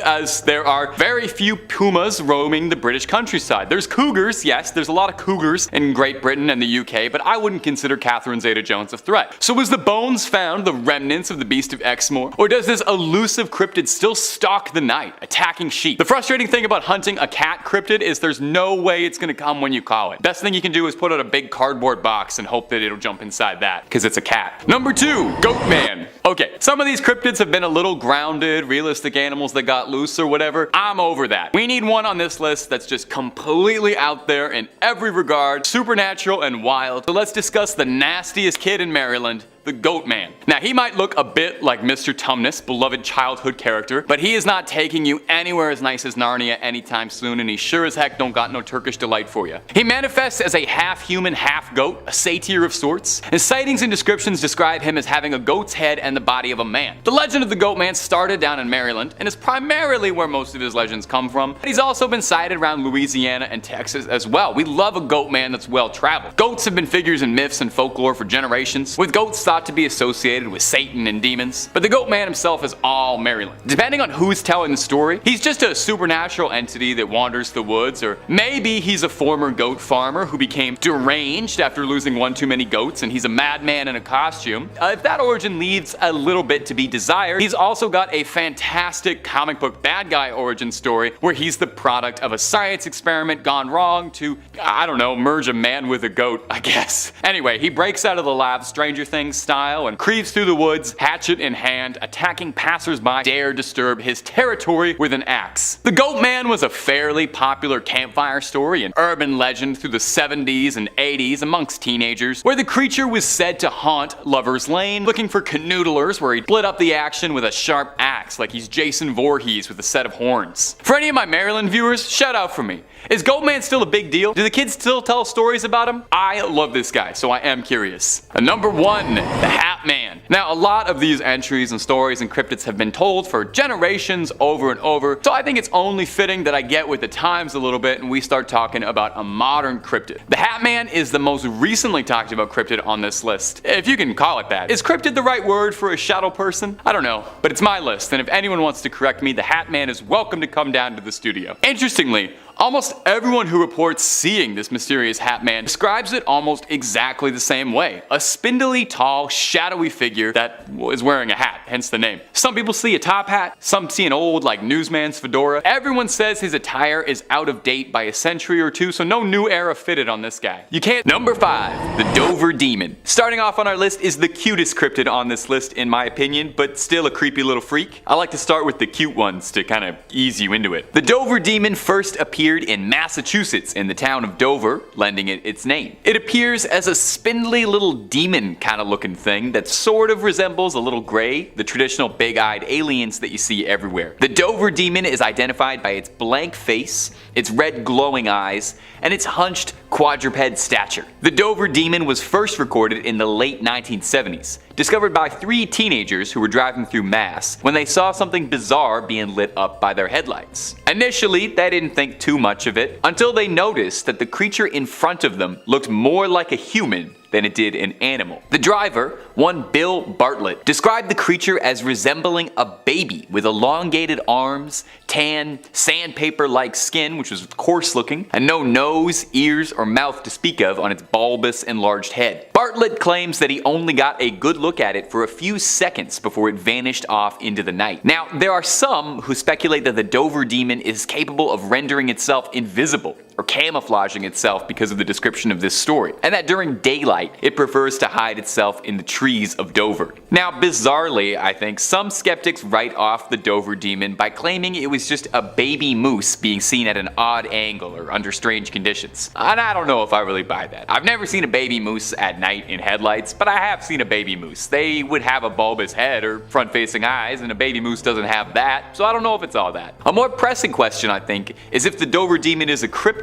or perhaps a visitor from another planet, because it does look a lot like the descriptions of the little grays. Now, there's a bigger philosophical question there. Are aliens cryptid? Let me know about that in the comments below. And if you like hearing stories about cryptids and aliens, well, I have some great news, my friend. We got loads of cryptid videos on the channel, so get comfy, click through the playlists, and stay subscribed for something new every day. Number 4, Goat Man. Up next on our list of cryptids that'll keep you from sleeping is Maryland's own Goat Man. Now, he might look like Mr. Tumnus, but he isn't going to take you to Narnia anytime soon, and there'll be no Turkish delight in your future. Appearing as a half-human, satiric hybrid, the Goat Man is thought to roam around Maryland, but he's been sighted in Louisiana and Texas as well. You know, perhaps he gets bored, perhaps he was taking a tour. The Goat Man is said to carry a hatchet with him, and not for hacking any lumber. He's been said to be responsible for missing animals around the wooded areas in Maryland. Now, there's a pretty good historical precedent for goats involved in mythology, with satyrs as a mythical historical cryptid, and goats have been associated with Satan and demons for generations. But the Goat Man himself has got a pretty rich history in Maryland folklore. Depending on who you ask,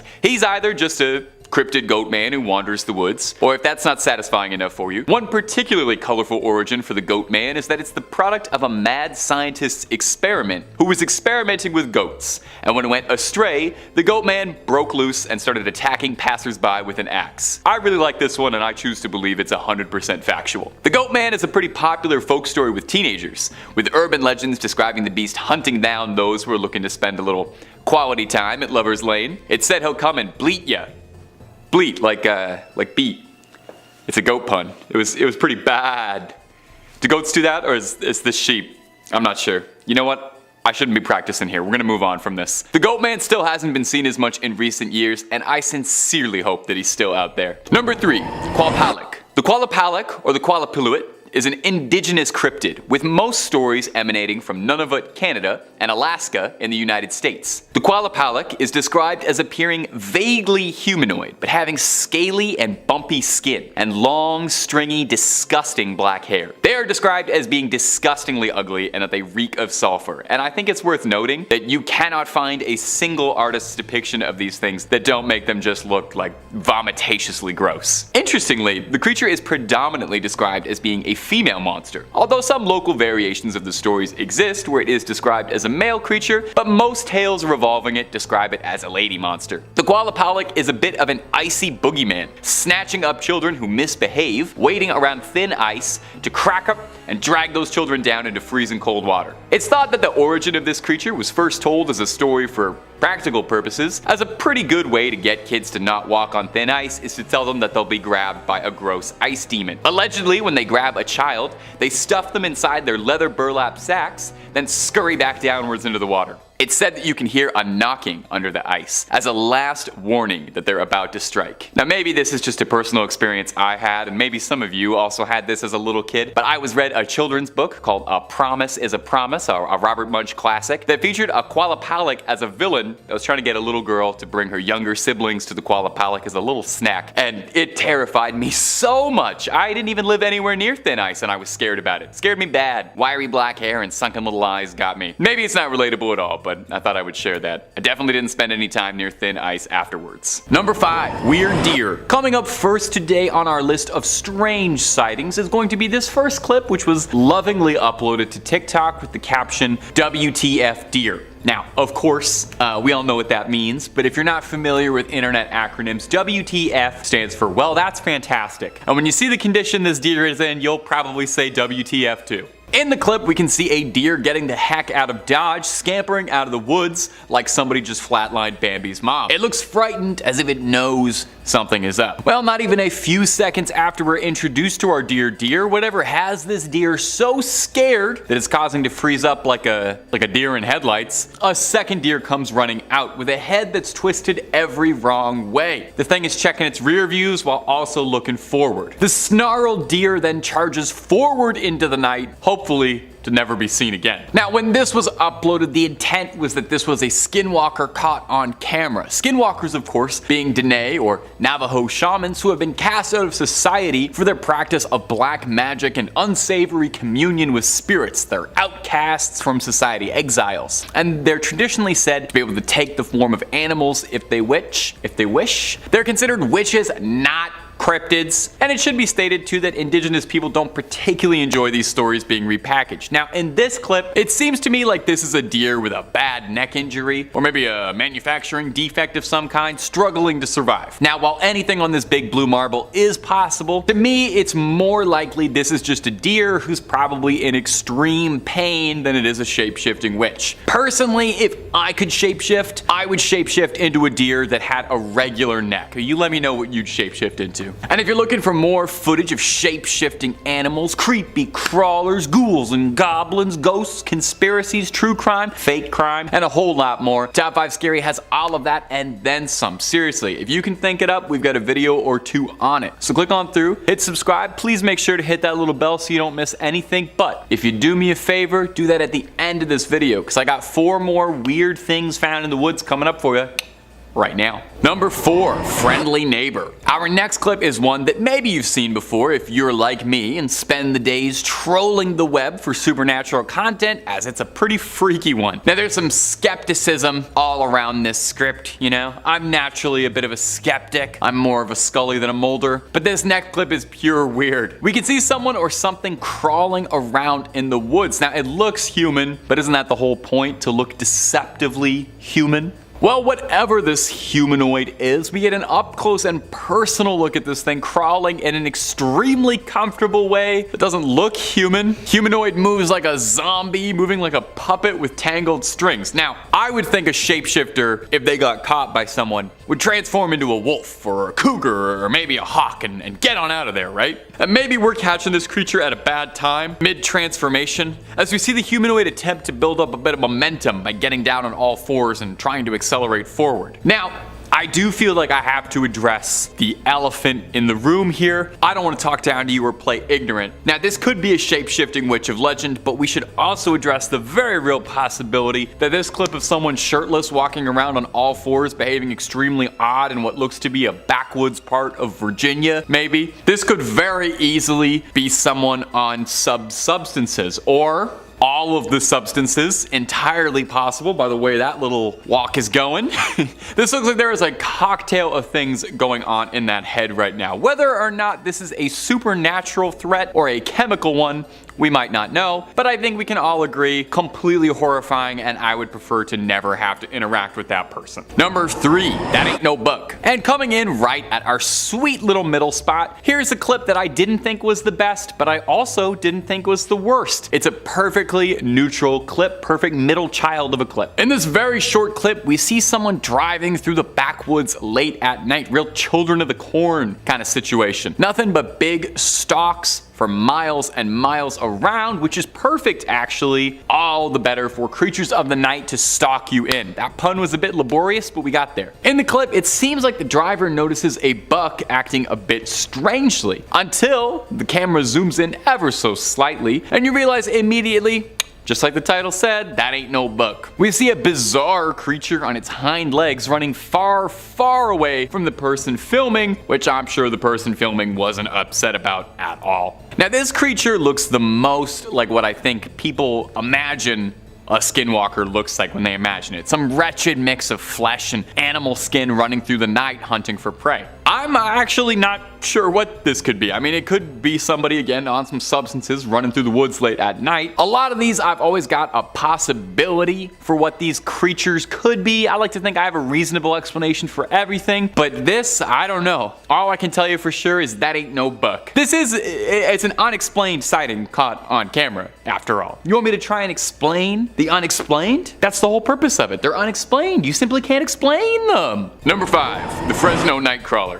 Starting off the list is going to be my favorite cryptids in the whole wide world, the Fresno Nightcrawler. If you've never seen footage of them, it's going to change your life. Look at them. Look at the way they stride around like a pair of pants that came to life. These things are the absolute perfect cryptid to me. There's never been a story of them hurting anything or anyone. There's no livestock that goes missing when the Nightcrawlers are around. It's just some chill dudes going for a late night stroll. I can really get down with the lifestyle that the Fresno Nightcrawlers are about. The Nightcrawlers were first spotted in Fresno, California, which makes a lot of sense why they're called that. They've been mostly spotted in California almost exclusively, a couple times, save for one reported sighting in Poland, so must have been a pretty long walk they were going on. The first recorded sighting was by a man in Fresno named Jose, who claimed that during the night he heard his dogs freaking out at something outside. He went to go see what his dogs were making so much noise about, and through a security camera system in his home, he saw the 2 little crawlers making their way around. He woke up his brother to come watch the footage as well, but by the time he'd awoken, the creature was already gone. The next morning, they called in investigators to inspect the lawn and the footage, but there was absolutely no trace of anything. No footprints, no spots, nothing. All they had was grainy CCTV footage of the Nightcrawlers making their way down the lawn. Since their sighting, there's been endless debate as to just what the Nightcrawlers are. Some suspect spirits or ghosts, because they do look kind of spectral in the video, but a number of people have also put forward the idea that the Nightcrawlers could be visitors from another world. They don't look like anything on this planet, so maybe they came down. Who's to say? The only person who can truly decide is you. And hey, if you want to see loads more videos of things what might be cryptids or what might be aliens, then you already know the vibe. It's Top 5 Scary. We got more videos of cryptids and aliens that you could ever watch, but you're welcome to try. Stay subscribed and don't miss a scream. Number 4, the Enfield Horror. The Enfield Horror is a pretty notable cryptid in American history, and it gets its name from a small string of sightings when it terrorized the town of Enfield, Illinois. The creature has been described as a small goblin-esque being. Oh, you know how I feel about goblins. It doesn't really resemble any living animals on this planet that it could very easily be described as. It's reported as having 3 legs and leathery skin and moving in a vaguely monkey-esque way compared to a baboon hopping around. So the first time the Enfield Horror was ever spotted, it was in 1979 1973 by one Henry McDaniel. He and his wife had been out that night and were returning home and were greeted by their children. The kids had told their father that there was something they'd seen outside that was trying to get inside the house by scratching on the door. Mr. McDaniel initially assumed it was probably just a cat or a dog, but later on during the night, that peculiar scratching came back again at the front door. He went out to shoo the animal away and was shocked at what he saw. He described to police that it had 3 legs on it, a short body, 2 little short arms, and 2 pink eyes as big as flashlights. It stood 4.5 feet tall and was grayish colored, and it was trying to get into their house. McDaniel saw this weird little thing and thought best to rid the world of it and fired at it. He claims he struck the creature, telling police that, "When I fired that first shot, I know I hit." He says the creature hissed at him, claiming that it sounded like a wildcat hissing, and then proceeded to bound away in long leaps across the yard. The next day, police were alerted to the story and sent over to investigate the yard as to what happened. They didn't find much, but they did find 3-footed tracks throughout the yard. So just what on earth was the Enfield horror? Or is that the operative word? Was it of this earth? Could it have been some animal that had lost a leg and was injured limping around? Or is it something that had slipped out of an enclosure from a UFO and was hopping around our planet looking for a new meal? Number 2, the corvid. Coming up next on our list of strange sightings of shape-shifting shamans is this video uploaded to TikTok of a raven that's got people saying, "No more!" Like nevermore? Quoth the raven, Edgar Allan Poe? I don't know. Sometimes I'm struggling for jokes. It was uploaded to TikTok by user Lindsay Ivan, and I don't know, something about her, she seems familiar, like I've heard her name before. Anyway, in the video we get an up-close and beautiful personal view of a beautiful raven with a very unnerving voice. It sounds as if it's got the voice of a human. Now, skinwalkers are said to be shape-shifting witches who can take the form of any animal they please and can mimic many voices. So is that what's happening here? Is that what this footage is? You sure that's why? Well, this next video I wanted to include solely because I wanted to debunk it, 1, and 2, take it as a small window of education for something I am very passionate about. Ravens are corvids, birds that are known for having hooked beaks and bristly feathers. They're usually black, although the blue jay is a very famous notable exception. Crows, ravens, magpies, jackdaws, jays, these are all corvids. Now, what makes corvids so interesting, and one of my favorite kind of birds out there ever, is they are unbelievably intelligent, with many ornithologists suggesting that ravens and crows, not only the smartest birds on the planet, but very well maybe like top 5 smartest animals out there. Among crows and ravens' many parlor tricks is that they're able to remember human faces. They understand the concept of causality. A raven understands what cause and effect is. Ravens can count, they've been shown making tools, they give gifts,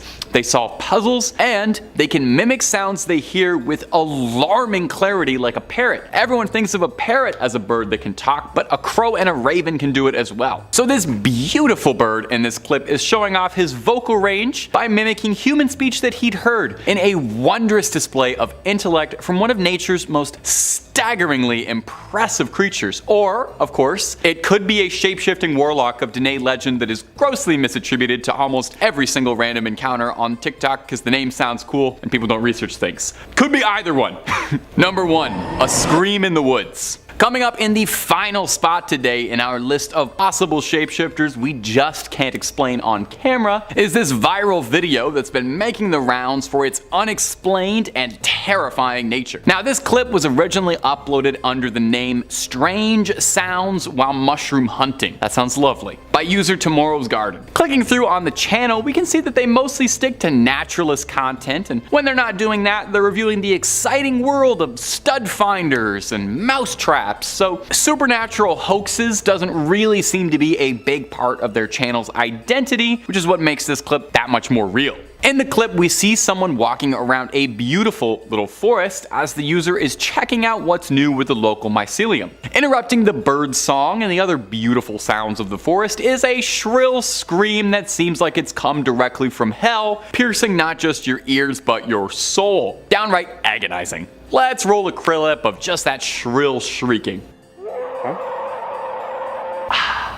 Pretty scary, right? Sounds like something that has crawled its way out of the depths of the pits of Tartarus and is deeply upset about it. Now what unnerves me is how much you can maybe this doesn't make sense, hear a human scream inside the animal scream, if you follow me. The best part of this video though is that after the scream peters out, realizing that he's probably now hanging around somewhere where some sort of horrific flesh beast is lingering, he announces to himself very quietly, "I think it's time to go now." He says it so quietly and normally, it's hilarious. Unlike every horror movie guy ever, he just calmly decides to get out, and that's why he survived to upload this video, and Tomorrow's Garden, we thank you for it. Coming in at number 3 is the chupacabra, one of the most famous cryptids maybe ever in urban folklore. For those somehow not in the know, the chupacabra is often thought to be a canid-like monster, and is purportedly responsible for disappearances of livestock, predominantly throughout Mexico and the American Southwest, but also propping up in places like Puerto Rico. You know, a chupacabra has been around whenever you find that your livestock has either gone missing or is found dead with all its blood sucked right out. This is actually where the name comes from. While most depictions of the chupacabra almost always define it as being a coyote-like creature, albeit a twisted, mangled looking one, usually described as a totally hairless dog with beady black eyes and a sleek figure, there are some stories and sightings of chupacabras that describe it as being more like a demon or an alien, describing it as being a humanoid creature, often reptilian in nature, walking around on 2 legs and feeding on livestock. In all the years since chupacabras have first been reported, though there are countless sightings, there's never been a fully recovered one that we couldn't explain. Everything that's been found by hunters always ends up turning out to be dogs with mange, being misattributed to being the cryptid. So maybe, is it possible that there's been a giant mix-up, and all the sightings of chupacabras that report them as canines are just that, just sick dogs that get mistaken for looking something weird, and that the real chupacabra is the reptilian, more bipedal sightings that get reported. It could explain why there's never been one recovered, and why livestock keeps going missing under bizarre circumstances. It's even possible that the drained livestock could be creatures that have been recovered to study, abducted under bizarre experiments. Could chupacabras themselves be in a bizarre experiment that's been unleashed into our world? A hybrid chimera breed that was created by alien life and let loose on us to run havoc on us? Number 2, the Dover Demon. The Dover Demon looks outright like an alien, maybe more so than anything else on this list. Its description describes it as a pale, naked, leathery creature with a giant watermelon-esque head and no discernible facial features outside of 2 gigantic eyes. Kinda looks like Roger from American Dad. It looks like the exact depiction of a little gray man. The first ever sighting of the Dover Demon was in 1977 in the small town of Dover, Massachusetts. One Bill Bartlett was driving down the road with his friends late at night, until they saw something bizarre creeping along a low wall of loose stones on the side of the road. Initially, Bartlett assumed that it was just a cat, one of the most often mistaken creatures for cryptids. But as the headlights shone on it, he realized it wasn't like anything he had ever seen. The creature slowly looked up to stare at him, and he described it as having peach-colored skin with a rough texture akin to sandpaper. Not long after initially seeing the Dover Demon, it disappeared almost into thin air. The creature vanished. It's been wondered actually by cryptozoologists after this sighting if perhaps the creature had some sort of camouflage ability or some sort of transportation ability even. Given the extreme resemblance to little greys, the alien most commonly described as being the ones responsible for most abductions, could it be possible that the Dover Demon was something scouting out, a creature looking out from above the stars? Could that possibly explain why the creature was able to vanish so quickly? Was it just a remarkably sneaky little fella? Or is it possible that it was technologically advanced in some way or being backed up by someone else who beamed it on back to whatever ship it came from? And finally, at our number 1 spot is the Flatwoods Monster, a creature that has long since thought to be alien in origin and not a cryptid as some have said. The Flatwoods Monster was first sighted in West Virginia because of course it was. Everything creepy is in West Virginia. West Virginia is nothing but beautiful, the most picturesque mountains you've ever seen in your life, and horrifying monsters all the way down. John Denver forgot to tell you that part in them songs. The Flatwood Monster was described as being 10 feet tall and roughly 4 feet wide. It's described as being more mechanical in nature than it is organic, kind of a Darth Vader deal going on. Its most notable feature is its giant head with 2 gigantic glowing eyes, described as either bright red or bright green depending on who's telling the story, and it's got a giant cowl in the shape of a spade behind this big orb, making it look like a big weird alien vampire. Its body was armored with thick vertical pipes, and it's got spindly little arms. The first ever sighting of the Flatwood Monster was in the 50s, 1952 to be specific. 3 boys saw something flailing out of the sky, hitting the ground around nearby. The boys went home and one of them told their mother that they thought they'd seen something fall from the sky, maybe an asteroid, and they wanted some help to go check it out. Always a good idea to ask permission from your mom first if you're gonna go check out an alien. Stranger Things kids would have saved themselves so much trouble if they did that. They gathered a small search party together, just in case, and the group gathered and sought out the farm where the object landed, and eventually made their way to the top of the hill, where they saw a large ball of fire, and reported smelling some mist that was making their eyes burn. A person in the search party then noticed that there were two bright glowing green eyes that were floating around in the trees, and he flashed his light to unveil what was hiding in the dark. They were then treated to a full view of the flatwood monster in all of its horror. The creature then hissed at them and flew upwards into the night, never to be seen again. Now, over the years, detractors have claimed that the flatwood monster could just have been the darkness playing tricks on people's eyes, and that it could have been just a barn owl obscured by shadow. I definitely kind of see that. I see a similar enough face shape. Barn owls are kind of weird looking, but I feel like the size would be hard to misunderstand. Plus, that doesn't really explain off the mist that was making everyone's eyes burn, or the strange thing that fell from the sky. If you ask me, there's a lot more to say the flatwood monster is an alien than there is to say it's an owl. Number 3. Medicine Hat. Next, we have a tale from a man who saw Bigfoot as a child without ever being aware what a Sasquatch even was until this encounter. However, this experience with the legendary creature left quite an impression on the man, who can still recall the event in great detail, even all these years later. As he put it, I first started reading about Sasquatches in 1972 after my first encounter. I was born in Calgary, and about once a month we would go to Banff, Kananaskis, or Bragg Creek to go camping. I got used to seeing bats and other wildlife at a young age. On the last weekend of August 1972, we went to Medicine Hat to visit friends. On Saturday the 26th, we went to have a picnic around 10:30 a.m. in Strathcona Park. We started a fire and then went down to the South Saskatchewan River to swim and play in the water. It was sunny and warm with no wind. At about 1 p.m., it was decided that we would make our way down the winding path to our campsite, which was about 150 yards away.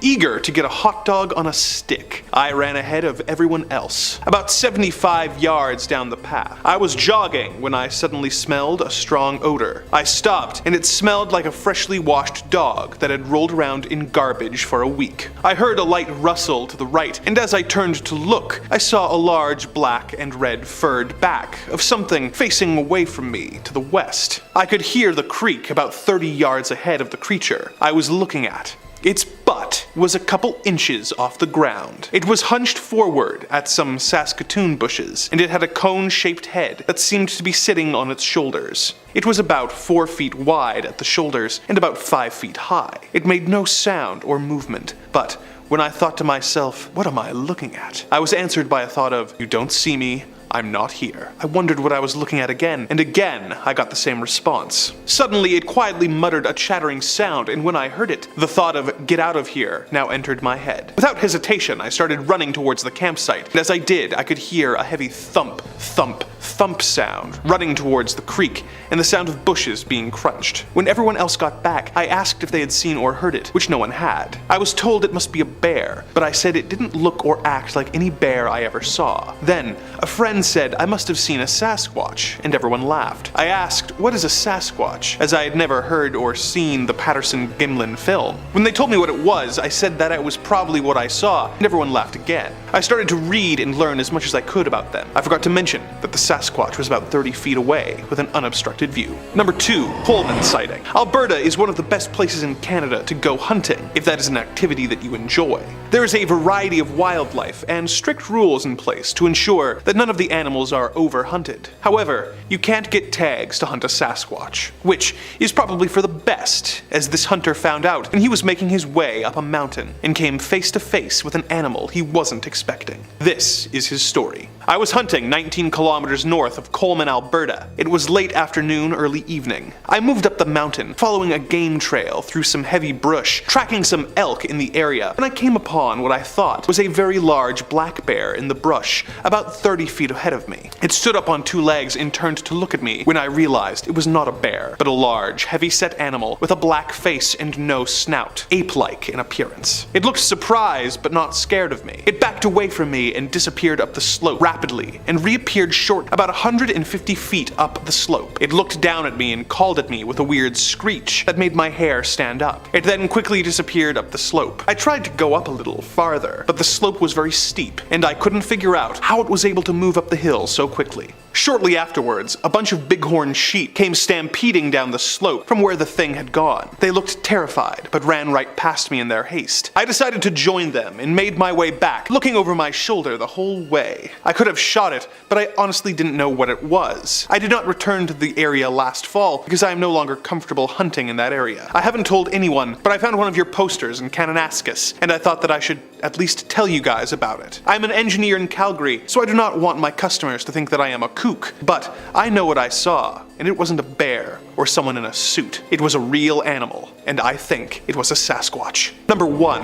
A log driver's waltz. When driving on the roads, it is important to pay attention so you can avoid objects that are thrown at your vehicle, whether it be garbage, rocks, or even giant logs being thrown at you by a cryptid, as this motorist learned in our next story. Driving north on the existing right-of-way, off to the right and part way up the mountainside was a staging area for logs, pre-cut to length and stacked, awaiting pickup. The beginning of the slope uphill was approximately 100 feet from our truck. The logs were staged about 200 feet up the mountainside. Keeping in mind that as you look up the mountainside, the staged logs become further away from the truck, left of center. These logs weren't overly large in diameter, but I would estimate them at 8 to 12 inches. The vehicle was traveling at roughly 15 kilometers an hour. The weather was slightly overcast with a light mist of rain. Out of the corner of my eye, I saw a log descending from the staging area to my right and being propelled towards us and the truck, passing through the air in front of us and landing off to the left, only feet from us as we passed by. The log appeared to be launched as opposed to falling off the stack. It would be impossible to fly through the air in the distance it did without some momentum behind it. At this point, I accelerated and removed myself as quickly as possible from the area. Not knowing if this is a hot spot for sightings or not, most likely this just becomes another story without verification. I cannot state that this would be a Sasquatch or Bigfoot incident, but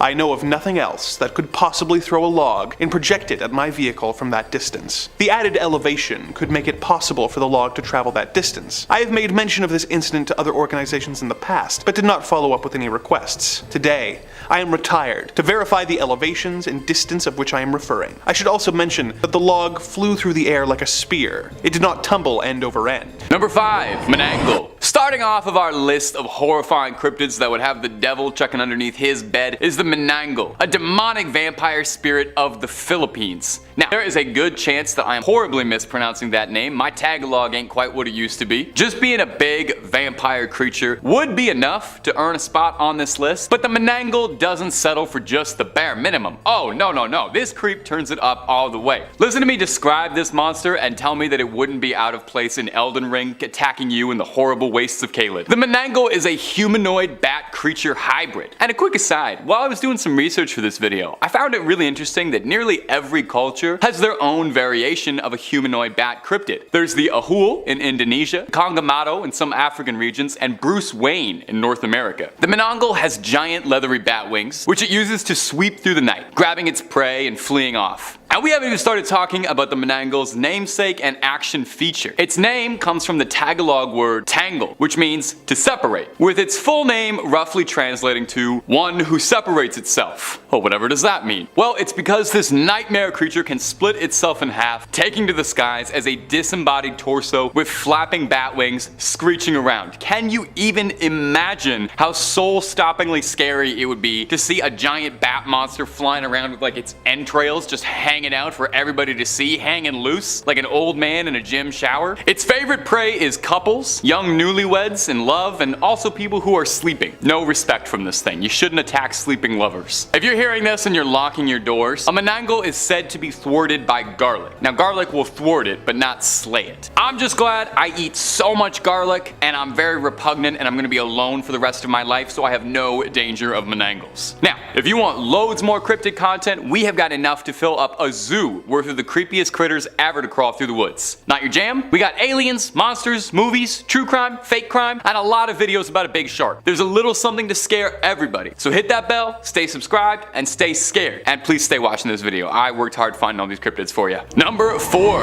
Jotagumo. One of you delightful little ghouls in a previous video left a comment suggesting this one for me, and I thank you so much for putting me on the trail of this cryptid. I wouldn't have heard about it before, so shout out to the Phantom Spectator for this one. The Jotagumo is a monster of Japanese folklore that's kind of like a succubus, but with a bit more of an arachnid twist. I can't say the name of what Jotagumo translates to and stay within YouTube guidelines, but just know that it is extremely funny. I will give you a hint. Oldest profession spider. Ask your parents. Jotagumo is considered a yokai, basically a Japanese demon. It's a powerful shapeshifter, maintaining the form of a beautiful young woman to seduce its prey and able to transform into a vicious spider to finish the job off. Well, what's she like to eat? Well, she has more acquired tastes than flies and grasshoppers. The Jotagumo likes young, handsome men who are lonely and looking for love. When in her humanoid form, she'll seduce them, invite them back to her lair, and well, you can probably guess how it goes. The folklore behind Jotagumo is fascinating. In Edo period Japan, spiders were considered to be mythical creatures with alien abilities, which, I mean, come on, totally reasonable. And it was said that the older a spider gets, the more powerful and potent its abilities would become, kind of like a wizard. A Jotagumo is a spider that's lived for hundreds of years to be able to shapeshift, and she doesn't even look a day over 25, not bad. An old folktale tells the story of a woodcutter who fell in love with a woman he met at a waterfall. He visited her every day but grew weaker with each visit. A priest accompanied him one day, and when a spider thread reached out to the woodcutter, the priest yelled, warning the woodcutter that the woman he loved was a dreaded Jotagumo. Already ensnared by her spell, he persisted and ran towards the waterfall, where he was entangled in the web and never seen again. Number 2. Akamanto. The Akamanto, also known as the Red Cloak, is a masked spirit and may very well be one of the most evil, weird creatures I've ever heard described in folklore, so just wait till you get a load of this. Not like any good folktale, there are some local variations in how Akamanto operates, but the elements that remain consistent across all tales are that the Akamanto preys on you during your most personal moments. You know, he tends to come for kings who sit on a porcelain throne. He visits you in the smallest room in the house. He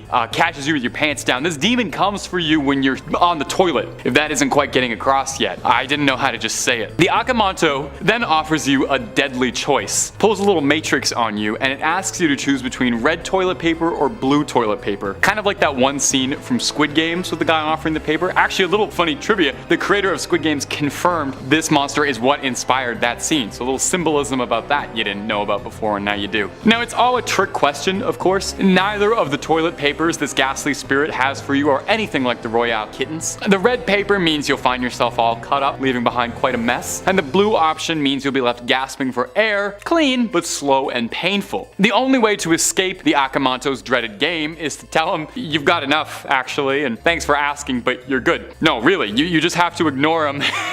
Tell him you're good, or flush quick and hightail it out of there. You know, don't play it smart with him. Don't ask him for purple. Don't ask him for sandpaper. No wise guy answers. He's a toilet paper demon. He doesn't want to hear any of that. It's said that if you mess with him, you mess with the Akamanto, he drags you feet first into the underworld. At least he doesn't flush you. Why did they make that? Why did the backstory behind the toilet paper demon? I do not know. Okay, number 1, Onryo. And our number 1, I went with the Onryo. And Onryo translates almost literally to a vengeful spirit, and in every definition of the words, that statement rings true. They're also sometimes called hatred spirits, because an Onryo is specifically a ghost of someone who is capable of causing grievous harm to the living. Onryo are almost always depicted as women who were wronged in their life. They're not exclusively women, but majority of them are. They were traumatized by their death, and they spend the rest of their days exacting revenge. God forbid women do anything fun, huh? Nailing down exactly what an Onryo is capable of is difficult, because there are so many countless interpretations of the vengeful spirit, but just know at home that nothing good ever comes out of crossing an Onryo. You can expect things like sleep paralysis, telekinesis, curses, evil magic, like I said, really nothing good. It's worth noting that as part of the legend of an Onryo, her vengeful vengeance can never be satisfied, no matter how many enemies she fells in her wake. And Onryo will go after her lovers, family, whoever she had the most lingering pain for. And after she's done with that, well, she'll just attack indiscriminately. You gotta do something with the day, right? Onryo are a very traditional Japanese story, popping up in a lot of performance art pieces like No, Kabuki, and Rakugo, and they even continue to be the center stage in modern works. Probably the most famous Onryo I think most Westerners would know about is Sadako Yamamura from The Ring, otherwise known as Samura if you only saw the American version, and if you have, you gotta fix that at some point for me, okay? And Onryo traditionally is described as wearing a white barrio kimono. She's got wild, unkempt, long black hair obscuring her face, and in stage plays with dramatic white and blue paint, so just,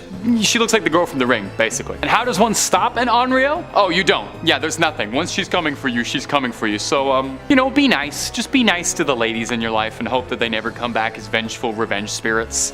Hey, who are you? You can't come into the studio. Where are your legs? I have no idea. Stop rolling. I gotta take this. I don't know where your legs are.